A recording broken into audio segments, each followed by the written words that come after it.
Next gen astro நேயர்களுக்கு அடியேன் உங்கள் சிவயோகி சிவசக்திமான் சுவாமிகள் வணக்கத்தை தெரிவித்துக் கொள்கிறேன். இந்த பதிவில் ராகு கேது பெயர்ச்சி. ஆக்சுவலாக ராகு பெயர்ச்சி வாக்கிய பிரகாரம்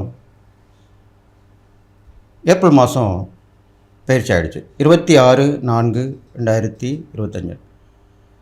இருந்தாலும் திருக்கணித பிரகாரம் தான் நம்ம இப்போது ஃபாலோ பண்ணிட்டு வரோம். அதுவும் கரெக்டாக இருக்குது, அக்யூரேட்டாக இருக்குது அப்படின்று நேர்களாகி நீங்கள் தான் சொல்லிட்டு வரீங்க. ஸோ அந்த வகையில் வரக்கூடிய 18/5/2025 ஞாயிற்றுக்கிழமை திருக்கணித பிரகாரம் ராகு கேது பயிற்சி ஆகிறது. ராகு கேது பயிற்சி பற்றி சொல்லணும்னாக்கா, எப்படி குரு பயிற்சி முழு சூப்பராக இருந்து நல்ல விஷயங்களை செய்கிறாரோ, குரு பலம் வந்தால் எல்லாமே நடக்கும்னு சொல்லுவாங்க. குரு பார்க்க கோடி நன்மை சொல்லுவாங்க. அந்த மாதிரி இப்போது ராகு கேது ரெண்டு பேருமே இடமிருந்து பலமாக பயிற்சி ஆகக்கூடியவங்க. அவங்களுடைய பார்வை பலனும் இடமிருந்து பலமாக தான் இருக்கும். 3, 7, 11 இந்த 3 பார்வை பலன்களுமே ராகுக்கும் கேதுக்கும் உரியதாக சொல்லப்படுது. அதை பற்றி இப்போ நான் விளக்கமாக சொல்ல போகிறேன். முதல்ல பொது பலன் சொல்ல போகிறேன், அப்புறம் 12 ராசிக்கு உண்டான பலன் சொல்ல போகிறேன். நீங்கள் கவனமாக கேட்டு நடந்துக்கிட்டிங்கன்னா இந்த ராகு கேது பேச்சில் இருக்கிற கெடுபம் குறைஞ்சி நற்பல ஏற்படும் சொல்லிட்டு இப்போ என்னோட குருநாதர் வணங்குறேன். ஓம் குருப்யோ நம நற்பவி நற்பவி நற்பவி ஓம் காஞ்சிவாசாய வித்மிகே சாந்தரூபாய தேமிகே தன்னோ சந்திரசேகர பிரச்சோதயாத். என்னுடைய ஆத்மாதேவன் மகாகாலவன். ஓம் காளிகாசாய வித்மிகே மசான வாசின்ன தேமிகே தன்னோ அகோர பிரச்சோதயாத். இன்னும் உபாசன மகாவாராகி. ஓம் அகிஷத் வஜாய வித்மிகே சண்டகஸ்தாய தன்னோ வாராகி பிரச்சோதயாத். இப்போது பொது பலன் பார்க்கணும். அப்போது இதனால் வரைக்கும் ராகு பகவான் மீனராசியில் இருந்தார். அதே போல் கேது பகவான் கன்னிராசியில் இருந்தார். இப்போது வரக்கூடிய பயிற்சியில் மீனராசியிலிருந்து கும்பராசிக்கு ராகு பகவானும், கன்னிராசியிலிருந்து சிம்மராசிக்கு கேது பகவானும் பயிற்சி ஆகிறாங்க. இதனால் ஏற்படக்கூடிய பொது பலன்கள் என்னென்னு பார்க்கும்போது, இப்போது ராகு பகவான் சனியுடைய வீட்டில் வரார். சனி தான் ராகுக்கு தந்தை வழி உறவாக சொல்லப்படுது, தந்தை வழி உறவு.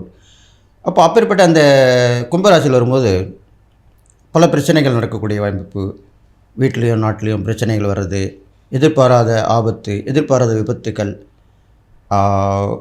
போர் மீண்டும் பயமுறுத்தி பண்ணுறது, எந்த ஒரு விஷயம் எடுத்தாலும் அது பிரம்மாண்டமாக இருக்க போகக்கூடிய விஷயம், நல்லதாக இருந்தாலும் கெட்டதாக இருந்தாலும் இப்படி தான் நடக்க போகுது. இது பொதுவான பலனாக சொல்லப்பட்டிருக்கு. அதே மாதிரி கேது கன்னிராசியில் இருந்தார், புதனுடைய வீட்டில் இருந்தார். இப்போது சிம்ம ராசிக்கு சூரியனுடைய வீட்டில் இருக்கார். அப்போ சூரியனுக்கும் கேதுக்குமே பகை தான் சொல்லப்படுது. அப்போ 2 பேருமே பகை வீட்டில் தான் குடியமர்றாங்க. அப்போ அவங்களுக்கு ஏற்கனவே அவர்கள் பாபகிரகங்கள் நிழல்களையும் சொல்லப்படுது. அப்போது இன்னும் எரிகிற தீயில் எண்ணெய் ஊற்றினார் போல அப்படி சொல்லுவாங்க பழமொழி. அதுதான் இப்போ நடக்க போகுது. அப்போ கேது பகவான் சிம்மராசியில் வரும்பொழுது உங்களுக்கு நிறைய எதிர்பார்ப்புகள் ஏமாற்றம் அடையக்கூடிய சூழ்நிலை. முக்கியமாக அரசியல், சினிமா, முக்கிய விஐபின்னு சொல்லலாம், விவிஐபிலாம் சொல்கிறோம் இல்லையா, அவங்களுக்கு எல்லாமே பிரச்சனை வரக்கூடிய அமைப்பாக இப்போ இருக்க போகுது. நிறைய ஆபத்து விபத்துகள் ஏற்பட போகுது. இருந்தாலும் நன்மையான பலனும் நடக்கும். அதை நான் ஒவ்வொரு ராசிக்கு சொல்லும்போது விரிவாக சொல்ல போகிறேன். அதனால் அந்த ராகு கேது பயிற்சி நீங்கள் கவனமாக கேட்டு நடந்தீங்கன்னா இந்த ஆபத்து விபத்துகளிலிருந்து காப்பாற்றப்படுவீர்கள். அதுக்குண்டான பரிகாரம் நான் சொல்ல போகிறேன்னு சொல்லி இப்போது அடுத்ததாக 12 ராசிகளுடன் பலனை பார்ப்போம். சிம்ம ராசினர்களே, உங்களுக்கு உண்டான ராகு கேது பயிற்சி பலன் தான் இப்போ சொல்ல போகிறேன். உங்கள் ராசிக்கு 7ஆம் இடத்துல ராகு பகவான் வந்திருக்கார், பயிற்சி ஆகியிருக்கார். உங்கள் ராசியிலே கேது பகவான் பயிற்சி ஆகிறார். ஐயோ பயந்துரும் அப்படின்னு நினைக்க வேண்டாம். நம்ம ராசியிலே கேது பகவான் வந்துட்டார், நம்ம 7ஆம் இடத்துல ராகு வந்துட்டார், ரொம்ப கஷ்டமாக இருக்க போதே, ஏற்கனவே நிறைய கஷ்டங்களை அனுபவிச்சுட்டு வந்துட்டோம், இப்போது இந்த மாதிரிலாம் பிரச்சனை வரப்போதே, என்ன பண்ணலாம் அப்படின்னு நீங்கள் நினைக்கிறது எனக்கு தெரியுது. அதனால் பயப்பட வேண்டாம். பெரும்பாலும் சிம்மராசிக்காரர்களுக்கு எதற்கும் அவர்களுக்கு அந்த தைரியம் துணிவு எப்பவுமே இருக்கும். எது வந்தாலும் டேக் இட் ஈஸி பாலிசின்னு தான் சொல்லுவாங்க. ஆன்மீகம் கூட அளவாக தான் இருப்பாங்க, தனிமையை விரும்புவாங்க. அப்படிப்பட்ட ஒரு சிங்கம் போன்று இருக்கக்கூடியவங்க தான் அந்த சிம்மராசிக்காரர்கள். அதனால் பயப்பட வேண்டாம். பெரும்பாலும் இந்த 7ஆம் இடத்துல வந்திருக்கிற ராகு பகவான் உங்களுக்கு வெளியூர் வெளிநாட்டு வாய்ப்பை கொடுப்பார். எப்பயுமே ஒரு நேரம் கெட்ட நேரம் நல்ல நேரம் இல்லாமல் போய் கெட்ட நேரம் வராமல் இருந்தனாக்கா நம்ம இடமாற்றம் கண்டிப்பாக செய்யணும். அது வீடு மாற்றமாக இருக்கலாம், உத்தியோகம், தொழில், வியாபாரம், எந்த ஒரு மாற்றத்தையுமே நம்ம அதுவே வரும். வரலாம் கூட நம்ம அதை ஏற்படுத்தி கொள்ளலாம். அப்போ கண்டிப்பாக நீங்கள் வெளிநாடு வாய்ப்பை தேடி போகலாம். அப்போ நீங்கள் இடம் மாற்றிங்கன்னா அந்த பாதிப்பு கண்டிப்பாக குறையும். இது வந்து சாஸ்திரத்தில் சொல்லக்கூடிய முக்கியமான ஒரு விதியாக சொல்லப்பட்டிருக்கு. அது இல்லாமல் கணவன் மனைவி சாணம்னு சொல்லக்கூடிய 7ஆம் இடம். கணவனுக்கு மனைவியும், மனைவிக்கு கணவன். அப்போ சிறு சிறு சலசலப்புகள் ஏற்படும், வாக்குவாதங்கள் ஏற்படும், சண்டை சேரும். அப்போ கொஞ்சம் விலைக்கு போயிடலாம். அப்போ இந்த இடமாற்றம் இருப்பது கண்டிப்பாக உங்களுக்கு கணவன் மனைவி உறவில் ஒரு நல்ல ஒற்றுமையான போக்கை தான் கொடுக்கும். அடிக்கடி பார்த்துக்கிட்டு அடிக்கடி பேசிட்டு இருந்தாலும் சண்டை சச்சரவு வரும். அப்போ அதை பார்த்துக்கணும். அதே மாதிரி பங்குதாரர்களுக்குமே அதே தான். நீங்கள் பங்குதாரர்களை அதிகமாக வைத்துக்கொள்ளக்கூடாது. அதான் ரொம்ப வச்சுக்காம என்ன லிமிட்டாக நம்ம வேலை உண்டு, நம்ம ஒன்று இருக்கணும். அவங்க வேலை அவங்க பார்க்கட்டும், நம்ம வேலையை பார்ப்போம். இப்படி இருக்கணும். அப்படி இருந்தால் இந்த பங்குதாரர்கள் பிரச்சனை கண்டிப்பாக உங்களுக்கு வராமல் போய்விடும். அது இல்லாமல் பயணங்களும் அடிக்கடி ஏற்பட்டிருக்கும். அது மூலிமா நல்ல பலன்கள் கிடைக்கும். நிறைய இந்த டிரான்ஸ்போர்ட் வச்சு செய்யக்கூடிய தொழில் எல்லாமே கண்மையை நன்மை செய்யும். எப்பவுமே ராகுன்றது டிரான்ஸ்போர்ட் பிளானட் தான் சொல்லுவாங்க, போக்குவரத்து கிரகம்வாங்க. அப்போ இந்த ராகு அந்த 7ஆம் இடத்துக்கு வந்திருக்கும் போது, அந்த பயணஸ்தானத்தில் வந்திருக்கும் போது கண்டிப்பாக அந்த பயணம் மூலிமா அவங்க நன்மை தான் நடக்கும். அதே மாதிரி கேது உங்கள் ராசியில் வந்து வந்திருக்கனால நிறைய எண்ணங்கள் ஏற்படும், நல்ல எண்ணங்கள் தான் ஏற்படும்.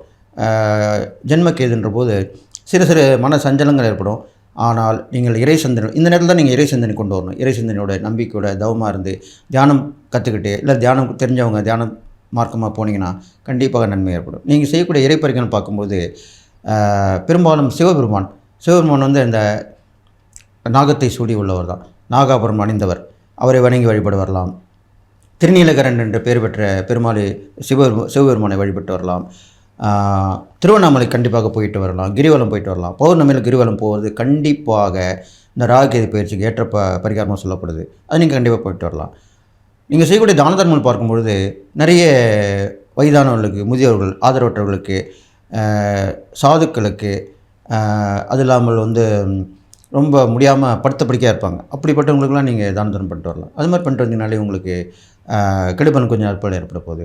நீங்கள் செய்யக்கூடிய சுச்சமான ஒரு பரிகாரம் என்னென்னு கேட்டிங்கனாக்கா, இந்த சிம்மராசிக்காரர்களுக்கு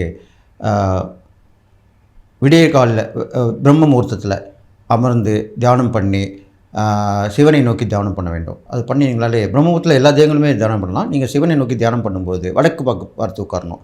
சிவனை நோக்கி தியானம் பண்ணிட்டு வந்தீங்கனாலே இந்த ராகுகேது பலன் கெடுபலன் கொஞ்சம் நற்பலன் ஏற்படும் சொல்லி இதை கடைபிடிச்சிட்டு வாங்கன்னு சொல்லி, நீங்கள் இந்த ராகுகேது பேச்சில் பயப்பட வேண்டாம். நன்மையும் தீமையும் கலந்தான் நடக்க போகுது.